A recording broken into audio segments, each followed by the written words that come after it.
Ito'y natural lamang sa magkaibigan. Di natin binibilang ilang beses mang magkasakitan.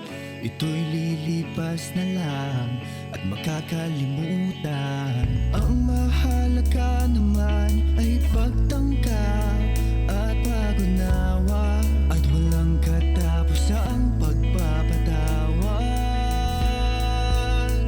Ang tunay na alaala, alaala, alaala.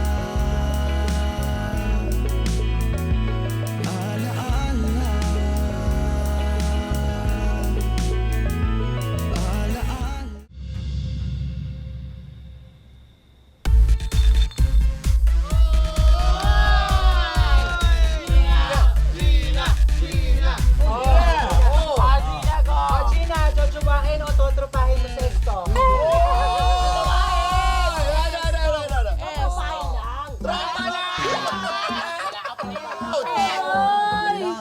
Sakit naman nun, Gina. Di mo lang pinag-isipan. Aray. No offense, Tong. Hindi pa ako ready makipagrelasyon. After ba naman akong lokohin ng ex kong gunggong? Alam mo naman, Gina, hindi ko magagawa sa iyo. Yun! Teka, asan na yung ex mo? Tinutulang ko lang naman. Dali, parang ayoko dito.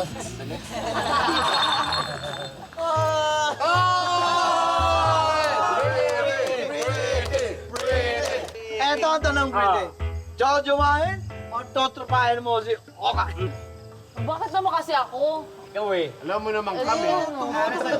Tumuro sa'yo eh. Alam mo naman kami, jojowa kayo. Adi sige, jojowain.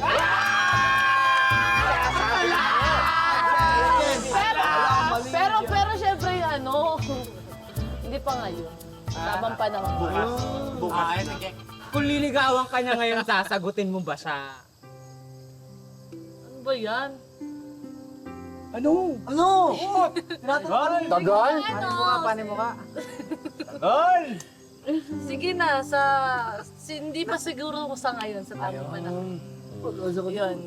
Bakit? Ay, ang dami follow-up Siguro nga kasi marami pa akong iniisip, marami pa akong problema, ang dami ko pang dapat ayusin, di ba? At saka sabi nga nila, kapag papasok ka sa isang relasyon, dapat buong-buo ka. Di ba, Bane? Probably. Probably. Pala ka? The most important is, she's not closest there's doors for me. Okay. Frog again. Okay.